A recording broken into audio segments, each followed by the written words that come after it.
Hello everyone, what's up? Welcome to Baking Butterly Love. Today I want to talk to you about making simple buttercream frosting, or what a lot of people call an American buttercream. So this is frosting that's made with butter and powdered sugar, or you might call it icing sugar, and those are the main ingredients. Usually there's also some vanilla for flavoring, and then also a little bit of milk or heavy cream to adjust the consistency, but butter and powdered sugar are the primary ingredients. Now, admittedly, I don't make this kind of frosting very often. I do tend to lean towards meringue buttercreams, but when I do make it, I tend to do things a little bit differently. So I wanted to share those methods with you in case you are interested. Traditionally, American-style buttercream is made with around a 1-to-2 ratio of butter to sugar. So that means twice as much sugar as butter by weight.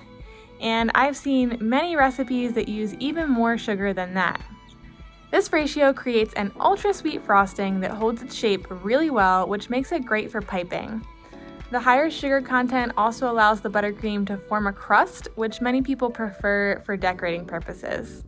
However, I know a lot of people, myself included, find it just a little bit too sweet. So if you want a buttercream that's really simple and easy to make, but you want to tame that sweetness a bit, tone it down a little bit, there are a few different things that you can do. First, let's just make sure we're on the same page about proper mixing methods, because the way you mix your buttercream is going to affect the texture, and the texture is going to affect the taste in the end. So it's a good idea to make sure you're mixing your buttercream properly. To start off, it's always a good idea to sift your powdered sugar. You just want to make sure you don't have any lumps in it, because nobody really wants to get a big dry lump of powdered sugar in their frosting. Next, you'll want to make sure your butter is just slightly softened. So it should be at a cool room temperature. You'll know the butter is at the right temperature if you can just leave a slight indent with your finger, but you don't want it to be completely soft and melting and falling apart. It's really important that the butter is just slightly soft and not too warm, because warm buttercream actually won't be stable enough to whip and hold a lot of air, and then you won't get a nice light fluffy buttercream. So once you have your butter at the proper temperature, you'll want to beat the butter by itself first until it's nice and smooth. Then you can gradually beat in your powdered sugar. You can do this in like 2 or 3 big additions if you want, or you can just do it a spoonful at a time, whatever works for you. Just make sure that when you start adding the powdered sugar, you keep your mixer on a low speed so that you don't mix all the icing up out of the bowl and all over your kitchen. I also like to keep the mixer on low speed just because this helps prevent large air bubbles from forming in the frosting. It's also a good idea to stop and scrape down the bowl just a few times during the mixing process so that you know everything is mixed evenly.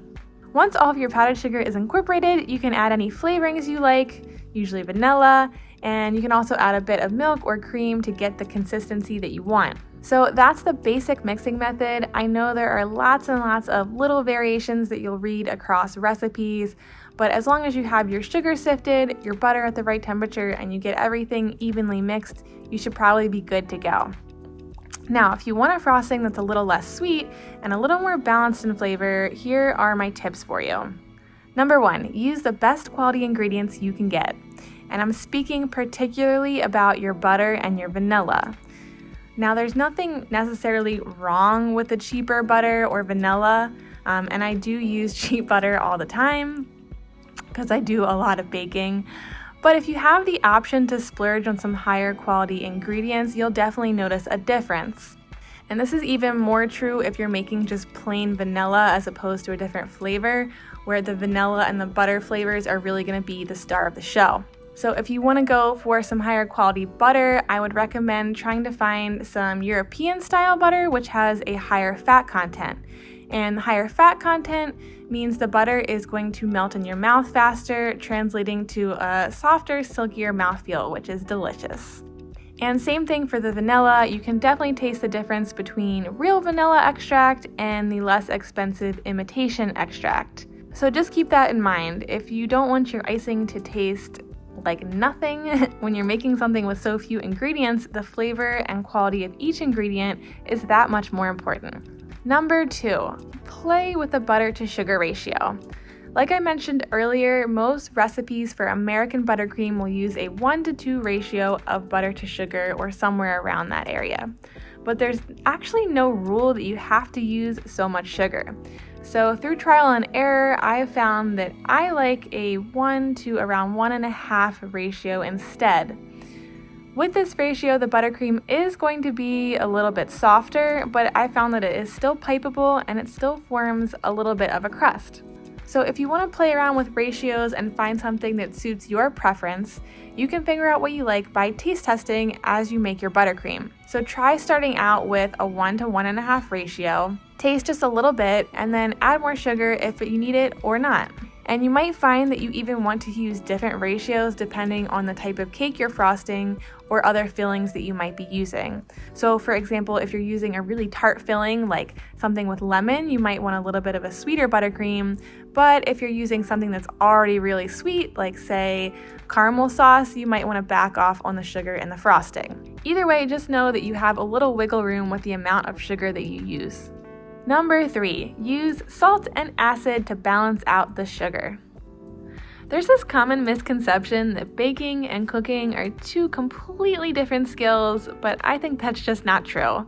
I get what people are saying. There are rules that you have to follow in baking, but if you understand the purpose of the rules and the purpose that each ingredient serves, then you have the ability to adjust and balance your desserts just like you would in savory cooking.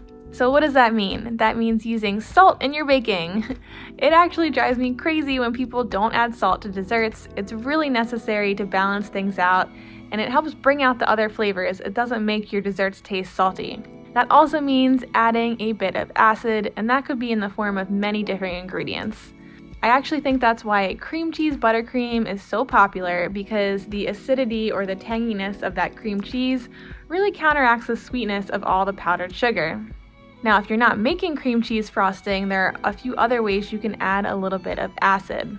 Certain fruits like raspberries or lemon are going to add a little bit of acidic flavor to your buttercream, so you know those will go ahead and balance things out on their own. But if you're making plain vanilla buttercream, you can actually try adding just a little bit of plain white vinegar, and I mean a really little bit. Start with maybe a half a teaspoon or a teaspoon at most. You don't want to taste the vinegar, you just want to add a little bit of that plain acid in, and it's going to balance out all of the sugar.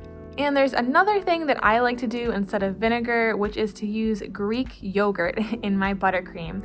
And I actually substitute the Greek yogurt and don't use any cream or milk.